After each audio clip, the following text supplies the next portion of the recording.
मैं प्रदेश की सभी माताओं, बहनों और बेटियों को हरियाली तीज की भी हार्दिक शुभकामनाएं देता हूँ। आजादी मिली, महात्मा गांधी सहित असंख्य स्वतंत्रता सेनानियों के त्याग, तपस्या और तेजस्वी नेतृत्व ने अंततः 1947 में देश को अंग्रेजी शासन से मुक्ति दिलवाई। जब भारत की अस्मिता को सुरक्षित की गई, हमारे सैनिकों ने अदम्य साहस और पराक्रम का परिचय दिया है। अंबाला में आजादी के पर्व पर भारी बारिश के बीच भी देशभक्ति का जज्बा देखने को मिला। कैबिनेट मंत्री अनिल विज ने बारिश के बीच ध्वजारोहण किया और परेड की सलामी ली। अंबाला में स्वतंत्रता दिवस समारोह के दौरान सुबह से ही मौसम खराब रहा और लगातार बारिश होती रही। इसके बावजूद निर्धारित कार्यक्रम के तहत कैबिनेट मंत्री अनिल विज ने तिरंगा फहराया। ध्वजारोहण के बाद उन्होंने परेड का निरीक्षण किया और जवानों की सलामी ली। समारोह में मौजूद लोगों ने राष्ट्रगान के साथ देश के प्रति सम्मान और गौरव का भाव व्यक्त किया। हालांकि भारी बारिश के चलते समारोह में होने वाले सांस्कृतिक कार्यक्रमों को रद्द करना पड़ा। मौसम खराब होने के बावजूद प्रशासन की ओर से स्वतंत्रता दिवस समारोह को निर्धारित प्रोटोकॉल के अनुसार आयोजित किया गया। हरियाली तीज का पावन पर्व भी मनाया जा रहा है। मैं प्रदेश की सभी माताओं, बहनों और बेटियों को हरियाली तीज की भी हार्दिक शुभकामनाएं देता हूँ। प्रकृति, संस्कृति और नारी शक्ति से जुड़ा यह पर्व हमारे सामाजिक और सांस्कृतिक जीवन की समृद्धि परंपराओं का प्रतीक है। आज के इस पावन अवसर पर मैं भारत की स्वतंत्रता के लिए अपना सर्वस्व न्यौछावर करने वाले ज्ञात अज्ञात स्वतंत्रता सेनानियों और शहीदों को श्रद्धा पूर्वक नमन करता हूँ। इन सेनानियों के त्याग और बलिदान से हमें आजादी मिली। महात्मा गांधी सहित असंख्य स्वतंत्रता सेनानियों के त्याग, तपस्या और तेजस्वी नेतृत्व ने अंततः 1947 में देश को अंग्रेजी शासन से मुक्ति दिलवाई। 140 करोड़ से अधिक भारतीयों ने विविधता में एकता, लोकतांत्रिक मूल्यों और संविधान के प्रति अपनी अटूट आस्था के बल पर भारत को विश्व में सबसे बड़े और सशक्त लोकतंत्र के रूप में स्थापित किया है। यह हमारी 8 दशकों की लोकतांत्रिक यात्रा है, जिसने इस भारत देश को एक सशक्त, मजबूत लोकतांत्रिक देश के रूप में स्थापित किया है। आज मैं देश की सीमाओं की रक्षा कर रहे हमारे वीर सैनिकों को विशेष रूप से नमन करता हूँ। देश परिस्थितियों में भारी तिरंगे की आन बान और शान बनाए रखने के लिए रहते हैं। मैं उन सभी वीर जवानों को भी श्रद्धांजलि अर्पित करता हूँ, जिन्होंने देश की एकता, अखंडता और संप्रभुता की रक्षा करते हुए अपने प्राणों का बलिदान किया। जब भारत की अस्मिता को सुरक्षित की गई, हमारे सैनिकों ने अदम्य साहस और पराक्रम का परिचय दिया है।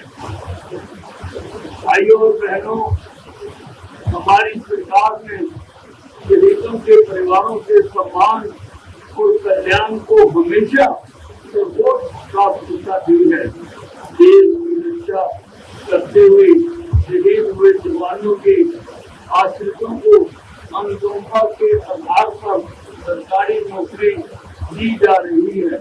पिछले लगभग 12 वर्षों में लगभग 450 शिक्षकों के आश्रितों को सरकारी नौकरी प्रदान की गई है।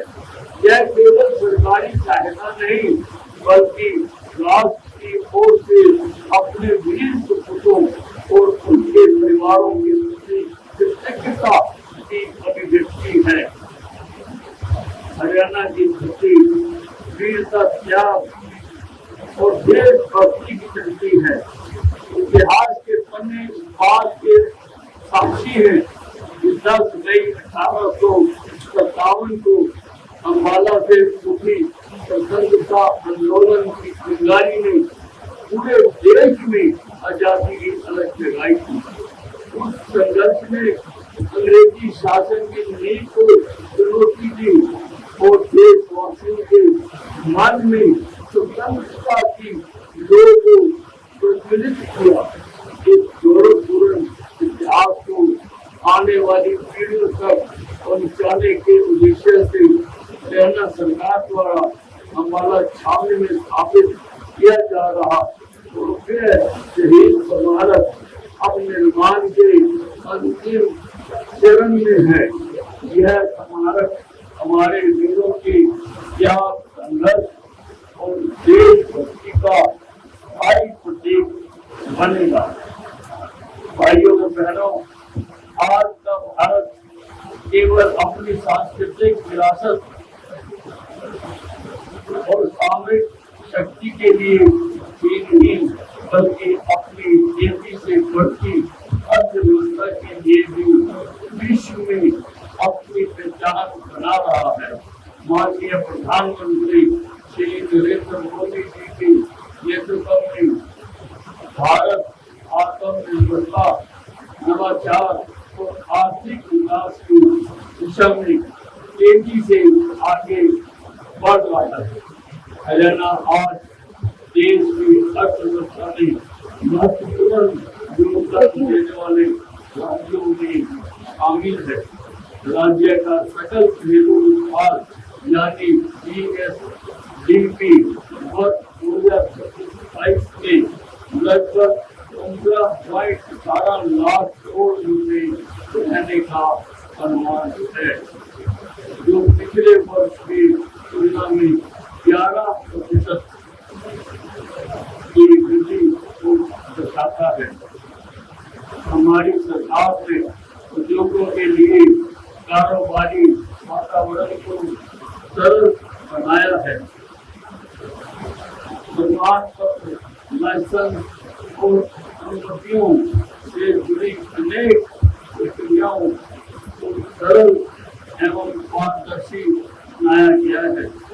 निवेशकों के लिए बेहतर वातावरण तैयार किया जा रहा है ताकि लोगों को बढ़ावा मिले।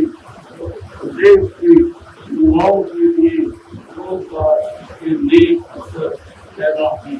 हरियाणा के 2026-27 के बजट में भी औद्योगिक क्षेत्रों के पुनरुद्धार और रोजगार को बढ़ावा देने पर विशेष जोर दिया गया है।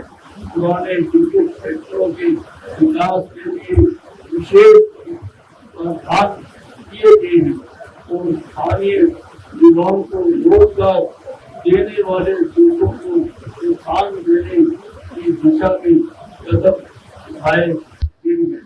आज भी सरकार ने MSME नीति को मंजूरी दी है, जिससे छोटे उद्योगों को न केवल ताकत मिलेगी बल्कि लोकल लोगों को रोजगार भी मिलेगा।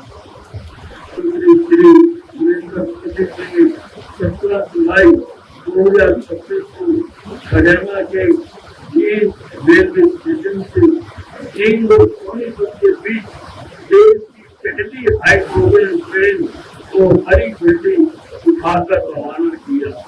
पैसिफिक प्रदेश से विकसित यह ट्रेन भारत की बढ़ती तकनीकी क्षमता और स्वच्छ एवं टिकाऊ परिवहन की दिशा में महत्वपूर्ण है। यह उपलब्धि हमें यह विश्वास दिलाती है कि हरियाणा केवल वर्तमान विकास